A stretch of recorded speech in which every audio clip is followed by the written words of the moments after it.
Iman itu tentu saja lebih tinggi dari ilmu. Karena iman itu akan mengokohkan diri kita. Dan yang membuat kita galau, sumpah hidup. Kenapa sih sebenarnya?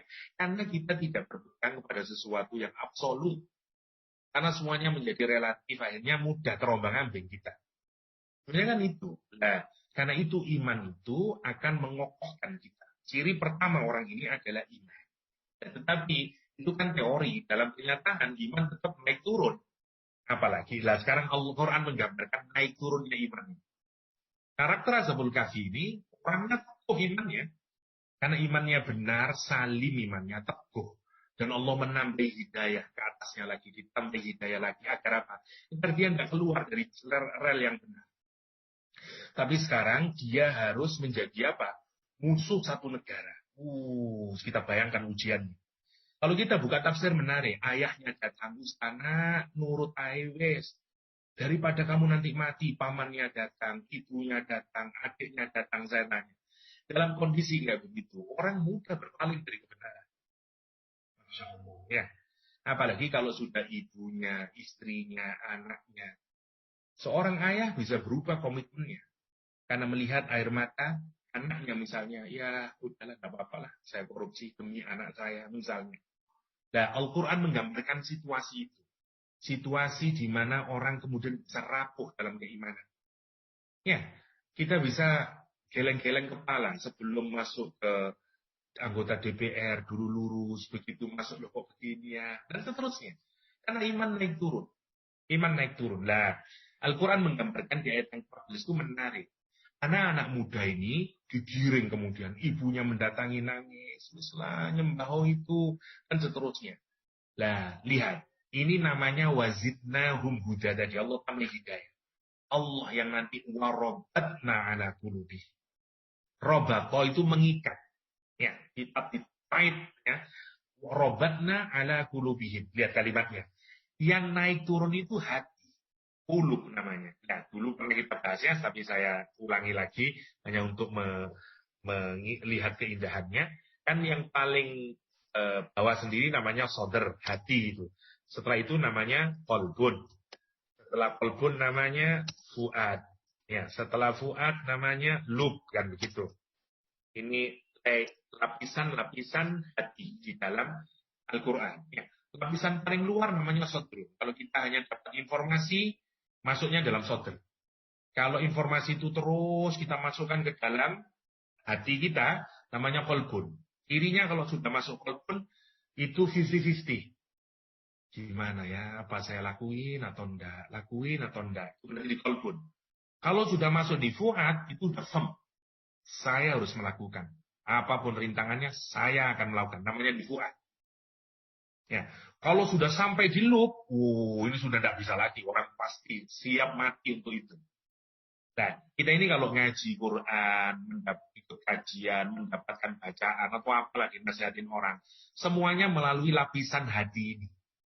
Pertama masuk di shoulder, ya seperti masuk di telinga kesadaran, oke, good, oh begitu ya.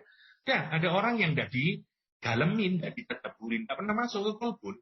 Kan itu ada banyak orang yang ngaji terus, tidak pernah berubah perilakunya. Kenapa? Karena sebatas informasi, tidak masuk di kolbun.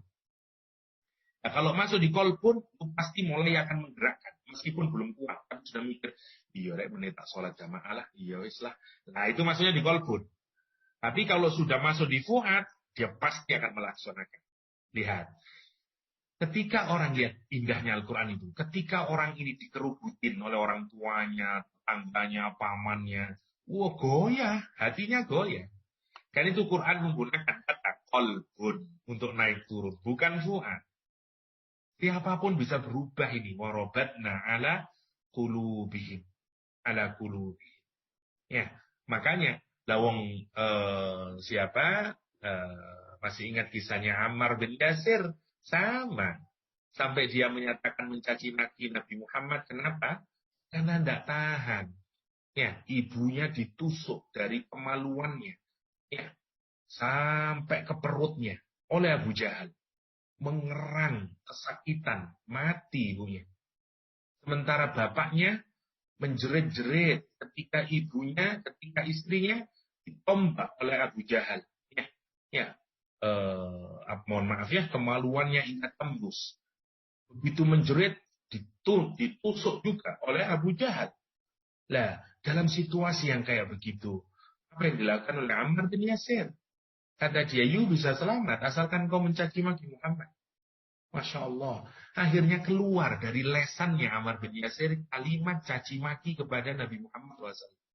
Abu Jahal terbahak-bahak gembira, dilepaskan Ammar bin Yasir. Ammar lari ke Nabi dan menyatakan, saya hancur ya Rasulullah, saya hancur ya Rasulullah. Sudah mengotori lisan saya. Ya, yang nanti Quran menyatakan enggak. Karena kamu menyatakannya dalam keadaan terpaksa. Nabi minta bagaimana imanmu? Kata dia, imanku tidak pernah berubah sedikit pun. Dan sungguh, tidak ada orang yang paling aku cintai di dunia ini melebihi engkau ya Rasulullah. Imanku tetap benar. Tidak berubah sama sekali. Kecuali lesanku, kata Ammar bin Yasir. Ya, menarik kalau kita pikirkan itu.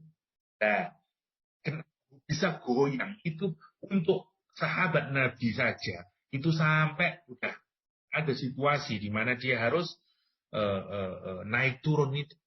Nah, Al-Quran menggambarkan itu. Robatna ala qulubihim. Robatna ala qulubihim. Masya Allah ya kalau kita pikirkan itu. Jadi apalagi kalau kita pikirkan kita semuanya tahulah ada sekian banyak teman-teman kita atau siapapun di antara kita yang harus memutuskan keputusan yang kadang antara ini saya tanda tangan atau enggak, antara yaitu naik turun iman. Nah, siapa yang bisa meneguhkan itu? Allah SWT.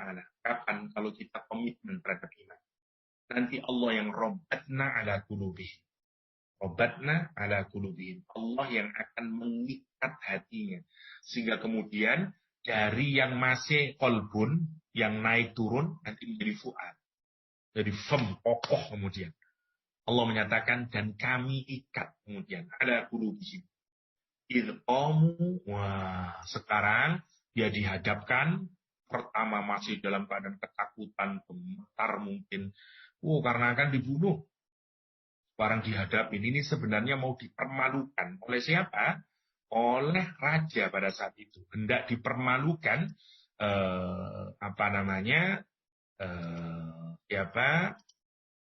Ashabul Kahfi, di hadapan semua manusia saat itu.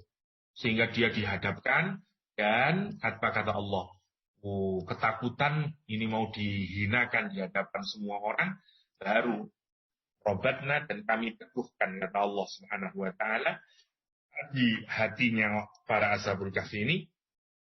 Kemudian izqamu, Allah menggambarkan diri kemudian Ashabul Kahfi ini. Faqalu, dan dia berkata, Rabbuna Rabbus samawati wal ard. Lan nad'uwa min dunihi ilahan. Ya, ini tidak dipanjangkan ceritanya, tapi dari sini kita bisa melihat ada diskusi kemudian. Ada pertanyaan dari raja kepada atau penguasa kerajaan pada saat itu kepada Ashabul Kahfi ini. Ya, karena Rob mereka adalah, sesembahan mereka adalah berbeda dengan yang disembah oleh raja. Dan ditanya siapa Robmu? Ini Al-Quran langsung menjawabnya ke masalah inti. Mereka berkata, Rabbuna, Rob kami, yang menciptakan kami, merawat kami, ngasih nikmat sama kami. Ya, Rabbuna, Rabbus samawati wal ardh. Rob langit dan bumi. Lan nad'uwa, sama sekali lihat, menggunakan kata lan untuk menunjukkan sampai kapanpun saja. Kami tidak akan pernah berdoa kepada selain Allah SWT. Ya, kepada Tuhan selain Allah Subhanahu wa Ta'ala. Kalau kami kalau sampai kami berdoa, menyembah, bahkan meminta, dia menyatakan meminta saja tidak, apalagi kami harus menuhankan, apalagi kami harus menyembahnya. Ini minta saja saya tidak akan. Masya Allah, kalimatnya itu lebih apa? Pokoknya iman. Ini dia juga menyatakan, saya tidak akan misalnya lan na'budu, bukan, tapi lan nad'uwa. Kami ini hanya sekedar minta berdoa saja, saya tidak. Apalagi menyembah, apalagi menuhankan. Masya Allah, untuk menunjukkan apa ini? Teguhnya keimanan mereka.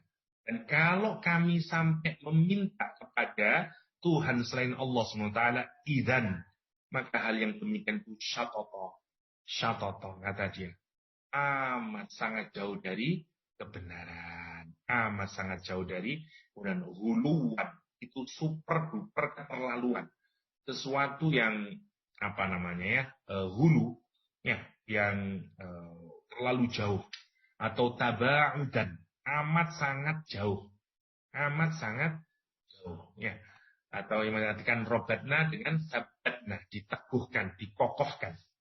Ada juga yang menyatakan alhamnaha sabron, kami mengilhami kepada Ashabul Kahfi kesabaran.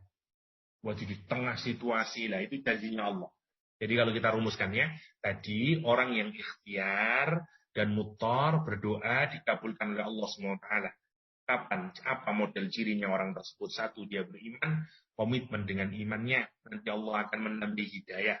Dan cirinya Allah akan teguhkan dia. Allah akan ilhamkan kesabaran. Nah, orang kalau sudah imannya teguh, nanti akan ada ujian. Dan ujian itu tujuannya apa? Menghilangkan iman. Ini yang harus jadi renungan buat kita. Kita ini nanti pasti akan diuji oleh Allah. Dan harus sadar bahwa tujuan ujian itu paling puncaknya, godaan setan itu nanti adalah maunya menghilangkan iman kita. Jadi jangan pernah berhenti berpikir bahwa saya sudah selesai, tidak diuji lagi. Ya, karena ujung dari cobaan itu atau ujian itu adalah menghilangkan iman kita. Menghilangkan iman kita. Dan siapa yang akan bisa mengokohkan dan seterusnya? Allah SWT. Asal kita komitmen tadi dengan kebenaran. Allah yang robbatna ala qulubihim. Dan kalau sudah begitu, kita akan kokoh. Kita hanya akan menyatakan, lan nad'uwa min dunihi ilahan laqad qulna idzan syatata haula.